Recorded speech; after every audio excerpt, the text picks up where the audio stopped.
নমস্কার বন্ধুরা, কৃষ্ণ কথা বাংলার নতুন একটি ভিডিওতে আপনাদের সকলকে স্বাগতম। আজকের এই ভিডিওতে আমি বলতে চলেছি, যদি ভগবান শ্রীকৃষ্ণ আপনার বাড়িতে আসেন তাহলে তিনি কি কি চিহ্ন ফেলে রেখে যান। হ্যাঁ বন্ধুরা, এটা শুনতে অনেকটা অবাক লাগলেও এটা সত্যি যে যখন ভগবান তার ভক্তের বাড়িতে পদার্পণ করেন তখন কিছু না কিছু চিহ্ন দ্বারা বোঝা যায় যে ভগবান স্বয়ং আমাদের বাড়িতে পদার্পণ করেছিলেন। কিন্তু এরকম সংকেত হয় যেগুলোর দ্বারা হয়তো অনেকেই উপলব্ধি করতে পারেন যে তার বাড়িতে দেব বা দেবী পদার্পণ করেছেন, আবার অনেকে এই জিনিসগুলি উপলব্ধি করতে পারেন না। তাই ভগবান শ্রীকৃষ্ণ যখন তার ভক্তের বাড়িতে পা রাখেন তখন তিনি কি কি চিহ্ন ফেলে রেখে যান সেটাই এই ভিডিওতে তুলে ধরব, যাতে সবাই এবার থেকে বুঝতে পারে যে ভগবান শ্রীকৃষ্ণ তার উপরে প্রসন্ন হয়ে তার বাড়িতে পা রেখেছেন না রাখেননি। বন্ধুরা, এই সংকেতগুলো বিভিন্ন শাস্ত্র থেকে নেওয়া হয়েছে, যেখানে বহু আগে থেকেই জিনিসগুলোকে মেনে আসা হতো যে বাড়িতে যদি ভগবানের আগমন হয় তাহলে ভগবান কি চিহ্ন ফেলে রেখে যান, যাতে ভক্তরা বুঝতে পারে যে তার বাড়িতে স্বয়ং ভগবান পদার্পণ করেছিলেন। তাহলে চলুন বন্ধুরা, দেরি না করে শুরু করা যাক ভিডিওটি এবং জেনে নেওয়া যাক এরকম তিনটি বিশেষ চিহ্ন যা ভগবান শ্রীকৃষ্ণ ভক্তের বাড়িতে পদার্পণ করলে ফেলে রেখে যান। বন্ধুরা, আপনাদের সাথেও এই জিনিসটি ঘটেছে কিনা সেটা অবশ্যই কমেন্ট করে জানাবেন এবং কমেন্টে অবশ্যই জয় শ্রীকৃষ্ণ লিখতে ভুলবেন না। তাহলে ভিডিওটি শেষ অবধি দেখুন এবং যদি ভিডিওটি আপনার ভালো লেগে থাকে তাহলে একটি লাইকও করে দেবেন। তাহলে চলুন বন্ধুরা, এক এক করে জেনে নেওয়া যাক সেই চিহ্নগুলি কি কি। বন্ধুরা, প্রথম চিহ্নটি হলো যেটা ভগবান আপনার বাড়িতে এলে ফেলে রেখে যান, সেটি হলো পদচিহ্ন। হ্যাঁ বন্ধুরা, অনেক বাড়িতে এরকম দেখা গিয়েছে যে ঠাকুর ঘরে মেঝের উপরে এক অচেনা পায়ের ছাপ। বন্ধুরা, এরকম অনেক বাড়িতে বা মন্দিরেই এইরকম ঘটনার কথা শোনা যায় যে সেখানে একটা পায়ের ছাপ পাওয়া গেছে, যেটি আকারে স্বাভাবিকের চেয়ে একটু বেশি বড় হয় এবং সেই পায়ের ছাপকে সবাই পূজা অর্চনা করে। বন্ধুরা, এটা অনেক আগে থেকেই মানা হয়, যদি কোনো ভক্তের ভক্তিতে ভগবান প্রসন্ন হন তাহলে তিনি ভক্তের বাড়িতে বা মন্দিরে আগমন করেন এবং নিজের পদচিহ্ন দিয়ে যান। এবং এটা সাধারণত এই কারণেই ভগবান করেন যাতে সেই ভক্ত বুঝতে পারে যে তার ভক্তিতে ভগবান প্রসন্ন হয়েছেন এবং তার উপর ভগবানের অশেষ কৃপা দৃষ্টি রয়েছে। এরকম পদচিহ্ন যদি আপনার বাড়িতে কখনো দেখে থাকেন তাহলে আপনি সত্যিই খুব ভাগ্যবান, কারণ এরকম চিহ্ন আজ অবধি খুব অল্পই দেখা গিয়েছে। দ্বিতীয় যে চিহ্নটি ভগবান শ্রীকৃষ্ণ বাড়িতে এলে ফেলে রেখে যান সেটি হলো এক অদ্ভুত সুন্দর গন্ধ। হ্যাঁ বন্ধুরা, এই গন্ধ বহু মানুষ বহুবার নিজের পুজোর ঘরে বা মন্দিরে পেয়েছেন।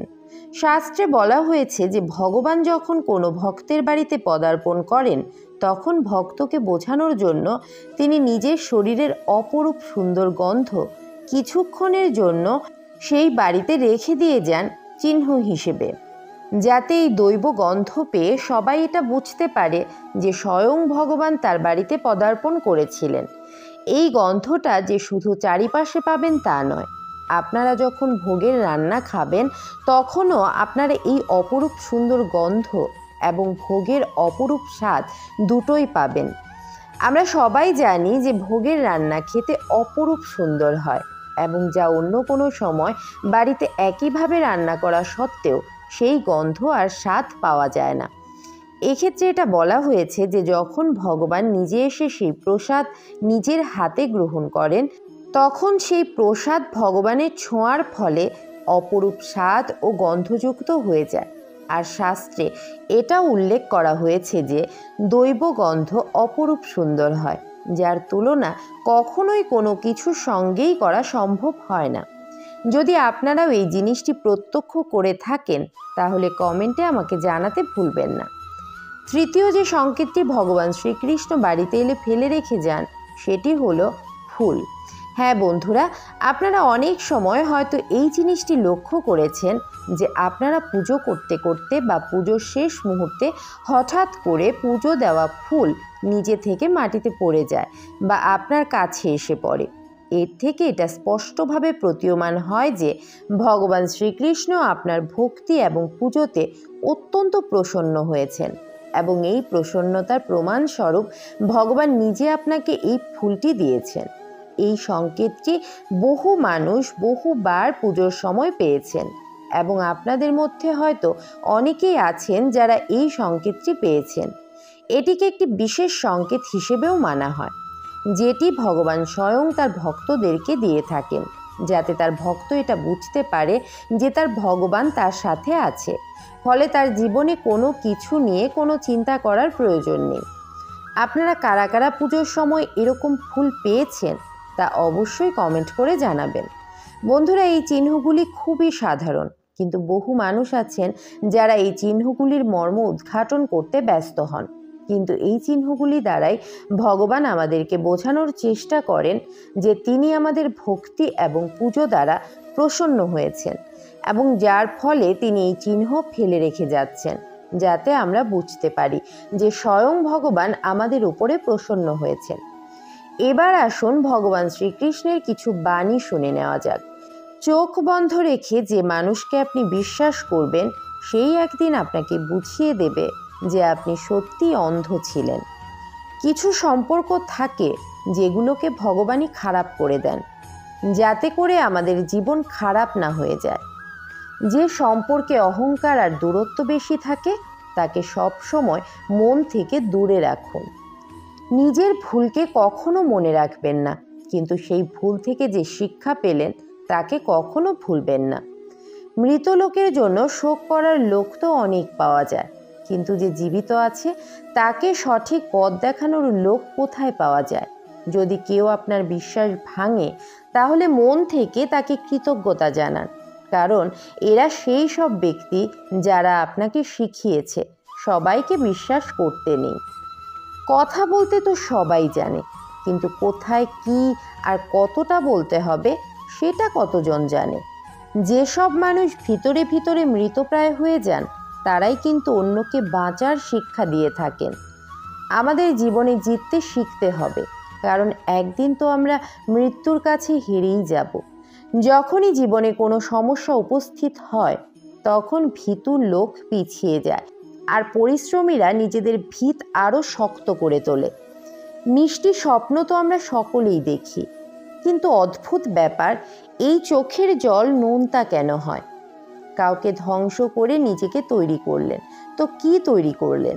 কাউকে কাঁদিয়ে নিজে হাসলেন, তো কি হাসলেন? জীবনে এটা তো নিশ্চিত যে সব কিছু অনিশ্চিত। আত্মার সাথে জড়িত সম্পর্কগুলোর উপর দেবতাদেরও আশীর্বাদ ভরে যায়। যতই ভাঙার চেষ্টা করুন না কেন, ভেঙেও আবার গড়ে যায়। যদি আপনি সঠিক সময়ে নিজের ভুল স্বীকার না করেন, তাহলে আপনি আবার একটা ভুল করে বসেন। যদি আপনি আপনার ভুল স্বীকার করেন, তখনই একমাত্র আপনি নিজের ভুল থেকে শিখতে পারেন। যদি আমরা চাই, তাহলে আত্মবিশ্বাস ও পরিশ্রম দিয়ে নিজেদের ভাগ্য লিখতে পারি। আর যদি আমরা নিজেদের ভাগ্য লিখতে অক্ষম হই, তাহলে পরিস্থিতি আমাদের ভাগ্য নির্ধারণ করে দেয়। আপনি এটা বলতে পারেন না যে আপনার কাছে পর্যাপ্ত সময় নেই, কারণ আপনিও দিনে ততটাই সময় পান যতটা সময় একজন সফল ও পরিশ্রমী লোক পায়। ভগবান শ্রীকৃষ্ণ বলেন, সমস্যা থেকে পালিয়ে যাওয়া নতুন সমস্যাকে আমন্ত্রণ দেওয়ারই শামিল। জীবনের সব মুহূর্তে সমস্যা ও প্রতিকূলতার মুখোমুখি হতে হয়, আর এটাই তো জীবনের অটল সত্য। একটা শান্ত সমুদ্রে একজন নাবিক কখনো দক্ষ হয়ে উঠতে পারে না। দক্ষ হওয়ার জন্য তাকে সামুদ্রিক ঝড়ের মুখোমুখি হতে হয়। বিশ্বাস এমন এক জিনিস যা ধ্বংস হয়ে যাওয়া জীবনেও প্রাণের আলো নিয়ে আসতে পারে। বিশ্বাস পাথরকেও ভগবান বানাতে পারে, আর অবিশ্বাস সাধারণ মানুষকেও পাথর বানাতে পারে। ঈশ্বর আপনাকে তখনই সাহায্য করতে পারবেন যখন আপনি নিজেকে সাহায্য করবেন। ঈশ্বর আপনাকে পথের দিশা দেখাতে পারেন, কিন্তু সেই পথে আপনাকেই চলতে হবে। দিনের শেষে যে বিষয়টি সবচেয়ে গুরুত্বপূর্ণ তা হলো আপনার প্রিয়জনেরা ভালো আছেন। আপনি আপনার যথাসাধ্য চেষ্টা করেছেন এবং আপনার যা কিছু আছে তার জন্য আপনি কৃতজ্ঞ। যদি সুখী হতে চান তাহলে সমস্ত নেতিবাচক জিনিস থেকে দূরে থাকুন। সেটা আবেগ, বিশ্বাস বা কোনো ব্যক্তিও হতে পারে। ঈশ্বর আপনাকে তখনই সাহায্য করতে পারবেন যখন আপনি নিজেকে সাহায্য করবেন। তো বন্ধুরা, আজ এই পর্যন্তই। যদি ভিডিওটি আপনাদের ভালো লেগে থাকে তাহলে একটি লাইক করতে ভুলবেন না, আর তার সাথে কমেন্ট সেকশনে জয় শ্রীকৃষ্ণ লিখতে ভুলবেন না। দেখা হবে পরের আরেকটি ভিডিওতে। ততক্ষণের জন্য সবাই খুব ভালো থাকবেন, সুস্থ থাকবেন। জয় শ্রীকৃষ্ণ। রাধে রাধে।